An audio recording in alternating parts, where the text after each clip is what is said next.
पंगतगढ़ राज्य में जीवन नाम का एक चोर, जो कि एक नंबर का बदमाश व्यक्ति था, वो रहता था।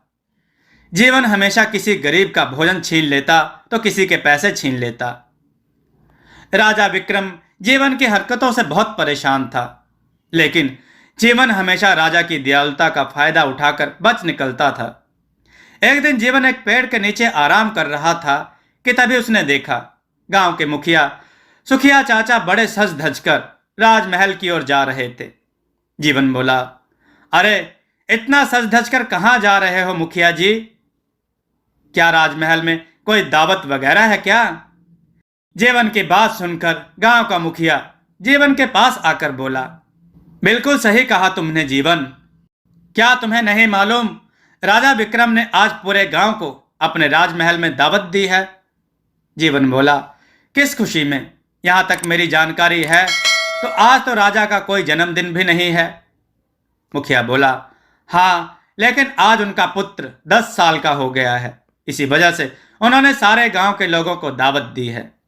जीवन बोला, 10 साल का हो गया है? भला उसके 10 के होने से पूरे गांव की दावत का क्या संबंध है? मुखिया बोला, दरअसल पंडित जी ने राजा विक्रम से ऐसा करने के लिए बोला है। उन्होंने कहा है कि अगर वो ऐसा करेंगे तो उससे उनकी प्रजा और ज्यादा सुखी रहेगी। और तुम तो जानते ही हो कि राजा विक्रम कितने दयालु हैं और अपनी प्रजा के लिए वो कितनी चिंता करते हैं। जीवन बोला, फिर तो काफी अच्छे पकवान भी बने होंगे। मुखिया ने कहा, यह भी कोई कहने की बात है जीवन? अरे राजा के घर पर दावत है भैया, तो जाहिर सी बात है एक से एक अच्छे पकवान बने होंगे। जीवन बोला, तो फिर तो अच्छी बात है मुखिया जी, आप चलिए, मैं भी तैयार होकर कुछ ही देर में राजमहल पहुंचता हूं।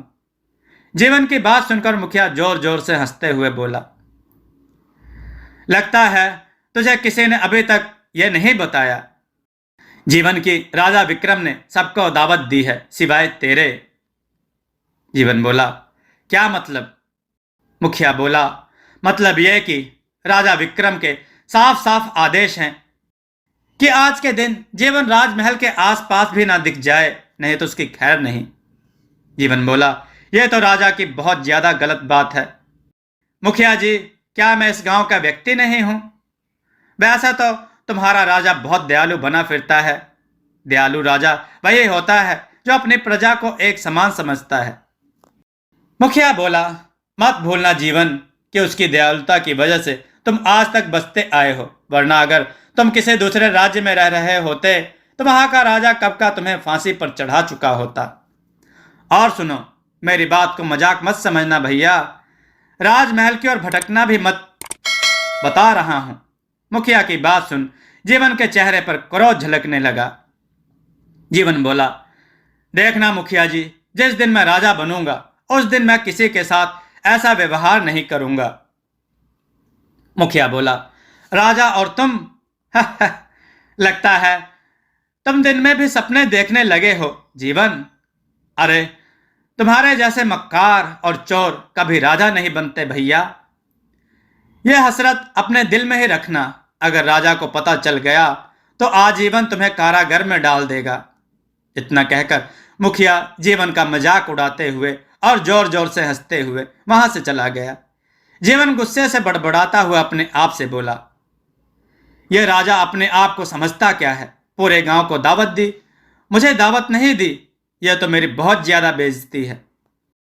लेकिन कोई बात नहीं, मैंने भी अपने ऊपर पूरी बेशर्मी लाद रखी है। मैं राजमहल जाऊंगा, देखता हूं राजा क्या कर लेता है।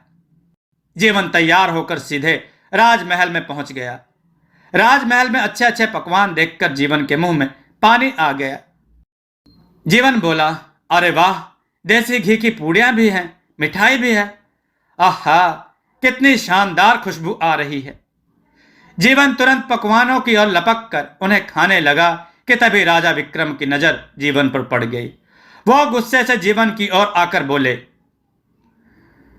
वैसे तो मैंने मना किया था कि तुम इस राजमहल के आसपास भी मत जाना, लेकिन मैं जानता हूं कि तुम एक नंबर के बेशर्म हो। मैंने अपनी जिंदगी में बड़े बड़े बेशर्म देखे, लेकिन तेरे जैसा बेशर्म मैंने कभी नहीं देखा।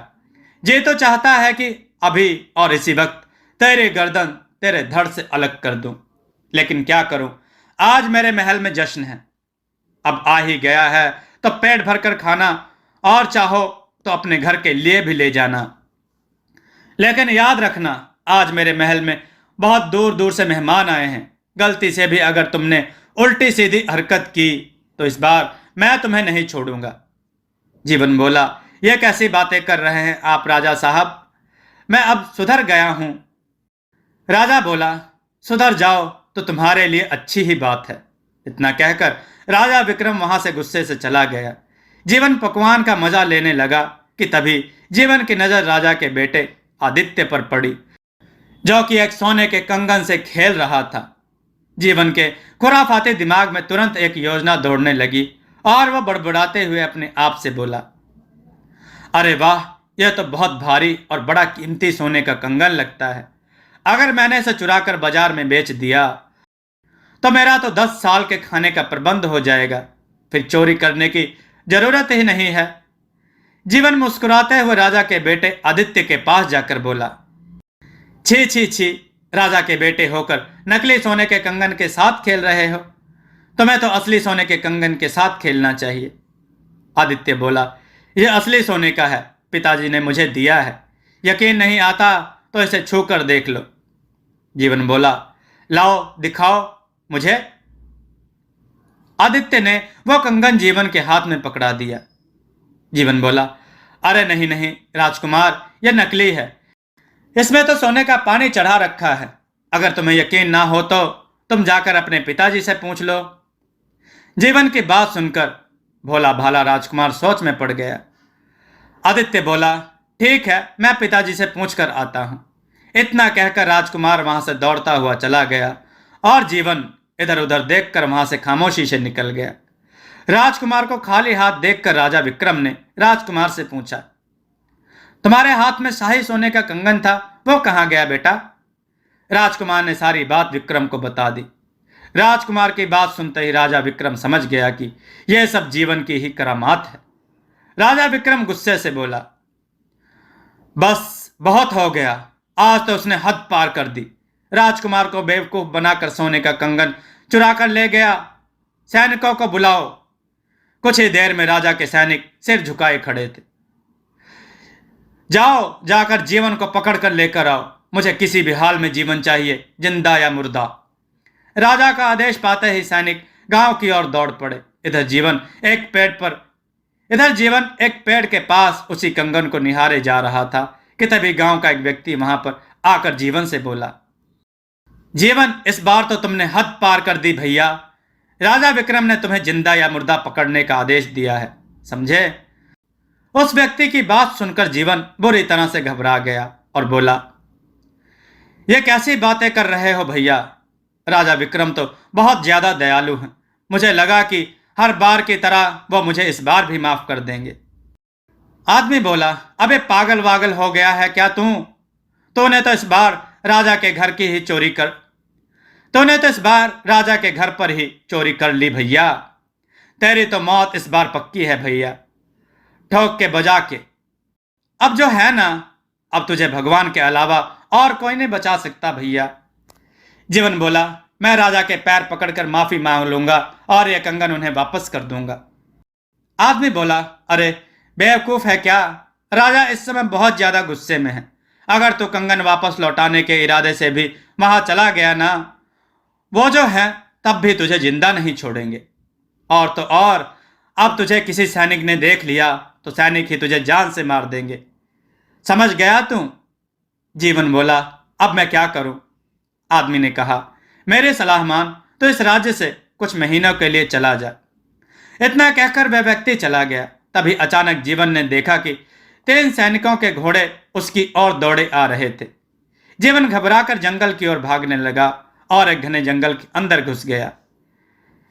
3 सैनिकों में से एक सैनिक बोला, वो देखो, वो जंगल में भाग गया है, चलो जंगल में जाकर उसे पकड़ते हैं।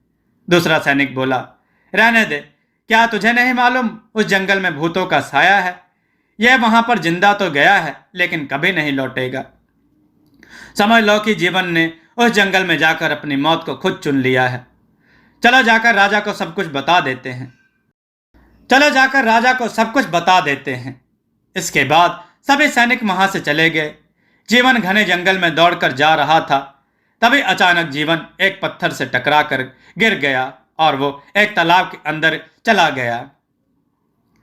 तभी अचानक जीवन एक पत्थर से टकरा गया और वो एक तालाब के अंदर गिर गया। इधर कुछ घंटों के बाद अब राजमहल का माहौल सामान्य हो चुका था। राजा विक्रम अपने मेहमानों के साथ बातचीत करने में व्यस्त था। तभी वहां पर एक अजीब घटना घटी।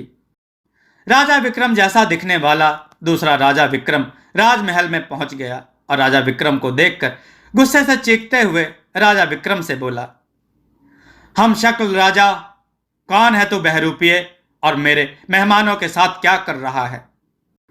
राजा विक्रम की बात सुनकर वहां मौजूद सभी लोग दूसरे राजा विक्रम को हैरत से देखने लगे। राजा विक्रम अपने सामने अपने हूबहू हम शक्ल को देखकर हैरत में पड़ गया। राजा विक्रम बोला, बहरूपिया मैं नहीं, बहरूपिया तू है। हम शक्ल राजा बोला, क्या सबूत है कि तू राजा विक्रम है? राजा बोला, तेरे पास क्या सबूत है कि तू राजा विक्रम है? वहां सभी लोग ये समझ नहीं पा रहे थे कि कौन असली है और कौन नकली। राजा बोला, मैं ही असली राजा विक्रम हूं। मैं यहां पर सुबह से अपने मेहमानों के स्वागत और सत्कार में लगा हूं। हम शक्ल राजा बोला, अगर तू असली राजा है तो फिर दिखा वो शाही कंगन जिसे जीवन झूठ बोलकर मेरे बेटे से चुरा कर ले गया था। राजा बोला, मैंने सैनिकों को जीवन को पकड़ने के लिए भेजा था, मगर सैनिकों ने मुझे बताया कि वो उस जंगल की ओर चला गया जहां से कोई वापस नहीं आता। हम शक्ल राजा बोला, इस सभा में सभी लोग जानते हैं कि राजा विक्रम कभी नहीं डरता। तेरे बेटे के सोने का शाही कंगन चोरी हो गया और तू यहां बैठकर मेहमानों के साथ गप्पे लड़ा रहा है क्योंकि तू राजा विक्रम नहीं है। इतना बोलकर हम शक्ल विक्रम वो सोने का शाही कंगन निकाल कर बोला, नगर वासियों, यह बहरूपिया झूठ बोल रहा है। देखो मेरे पास मेरे बेटे के सोने का शाही कंगन है। मैं इसे उस भयानक जंगल से जीवन को मार कर लाया हूं। मैं कुछ देर के लिए जंगल क्या गया, इस बहरूपे ने आकर मेरी जगह ले ली। राजा बोला, बस बहुत हो गया। अगर ऐसी बात है तो फिर हमारे और तुम्हारे बीच युद्ध होगा। जो जीतेगा वही असली राजा विक्रम कहलाएगा। दूसरा राजा विक्रम भी राजा से आर पार लड़ने के मूड में था। उसने तुरंत ही हाँ कर दी और दोनों के बीच युद्ध होने लगा। कुछ ही देर में राजा विक्रम ने दूसरे राजा विक्रम को जख्मी करके जमीन पर धराशाही कर दिया। तभी वहां पर एक काला धुआं फैल गया और उसमें से एक चुड़ैल निकलकर जख्मी विक्रम के सामने आकर खड़ी हो गई। चुड़ैल बोली, मैंने तुमसे कहा था बेवकूफ कि तुम देखने में भले ही विक्रम जैसे लगोगे लेकिन आत्मा तुम्हारी ही रहेगी। बेवकूफ, राजा विक्रम असली राजा है। बेवकूफ, राजा विक्रम असली राजा है। उसके पास युद्ध लड़ने की कला है। और जहां तक तुम्हारा सवाल है, तुम तो लोगों से खाना भी चोरी करके खाते हो। तुम जख्मी हो चुके हो। राजा की तलवार तुम्हारे शरीर पर पड़ चुकी है, इसलिए अब तुम अपने असली रूप में आ जाओगे। अचानक जख्मी राजा विक्रम जीवन की शक्ल में आ गया। राजा विक्रम हैरत से चुड़ैल से बोला, यह तो जीवन है, यह सब क्या है? बताऊंगी ही नहीं, दिखाऊंगी भी तुम्हें। इतना कहकर चुड़ैल ने एक फूंक मारी और सारे राज्य के सामने एक दृश्य चलने लगा। दृश्य में जीवन जैसे ही तालाब में गिरा, अचानक तालाब में से काला धुआं निकलने लगा और देखते ही देखते उस तालाब में से एक चुड़ैल निकलकर जीवन के सामने आ गई। जीवन डरते डरते हुए तालाब से बाहर निकलकर घबरा कर बोला, कौन हो तुम? चुड़ैल बोली, मैं बरसों से यहाँ तालाब के अंदर कैद थी, मगर अब मैं आज़ाद हूँ। बहुत सालों पहले मैं इसी जंगल में घूमती फिरती रहती थी। मेरी वजह से एक साधु की तपस्या भंग हो गई थी। उसने मुझे श्राप दे दिया और मैं इस तालाब के अंदर कैद होकर रह गई। उस दिन के बाद जब भी कोई इस तालाब के नज़दीक आता तो मैं उसे मार देती। जीवन बोला, क्या तुम मुझे भी मार डालोगी? चुड़ैल बोली, नहीं, मुझे तुम्हारी वजह से ही आज़ादी मिली है। मैं उस साधु के सामने बहुत रोई। आखिरकार उसे मुझ पर तरस आ गया। उसने मुझसे कहा कि जब भी कोई धूर्त व्यक्ति हाथ में सोने का कंगन लेकर अचानक इस तालाब में गिरेगा तो तुम इस तालाब से आजाद हो जाओगी। और देखो, मैं आजाद हो गई। बता, क्या इच्छा है तेरी? मैं तेरी एक इच्छा पूरी करूंगी। जीवन बोला, यानी मैं जो कुछ भी मांगूंगा तुम उसे पूरा कर दोगी? चुड़ैल बोली, हाँ, मैं उसे पूरा कर दूंगी, लेकिन सिर्फ एक ही इच्छा। उस सुंदर स्त्री की बात सुनकर जीवन बड़बड़ाता हुआ अपने आप से बोला। जीवन स्वयं से बोला, यह सही मौका है राजा को सबक सिखाने का। उस राजा ने मुझे जिंदा या मुर्दा पकड़ने का आदेश दिया है, अब मैं उसे सबक सिखाकर रहूंगा। मैं चाहता हूं कि मेरा चेहरा और मेरा शरीर नगर के राजा जैसा हो जाए। इसी वक्त मैं जैसा विक्रम के जैसा दिखूं, मैं हूबहू उसके जैसा हो जाऊं, उसके शाही कपड़ों से भी। जीवन की बात सुनकर चुड़ैल हंसते हुए बोली, बेवकूफ मानव, इससे तुझे क्या हासिल होगा? जीवन बोला, जब मेरी शक्ल और शरीर राजा जैसा हो जाएगा तो तुम लोग मुझे राजा ही समझोगे और मैं बगैर लड़े नगर का राजा बन सकता हूं। चुड़ैल बोली, ठीक है, जैसे तेरी इच्छा, लेकिन याद रखना, तेरा शरीर और तेरा चेहरा, तेरे कपड़े, तेरे आभूषण, सब कुछ नगर के राजा विक्रम जैसा हो जाएगा, लेकिन तेरी आत्मा वही रहेगी। ध्यान रखना, अगर तू किसी असली राजा की तलवार के हाथों जख्मी हो गया तो तू अपने असली रूप में आ जाएगा। और देखते ही देखते जीवन का शरीर राजा विक्रम में परिवर्तित हो गया। अब जीवन हूबहू राजा विक्रम में बदल गया। जीवन अकड़ता हुआ राजा के महल में चला गया। दृश्य समाप्त हुआ। चुड़ैल बोली, मैंने इसे चेतावनी दी थी, पर यह एक मूर्ख व्यक्ति निकला। इतना बोलकर चुड़ैल गायब हो गई। राजा विक्रम ने गुस्से से सैनिकों से कहा, ले जाओ इसे और हमेशा के लिए जेल में डाल दो। उसके बाद जीवन को माफी नहीं मिली, उसे पूरा जीवन जेल में ही व्यतीत करना पड़ा।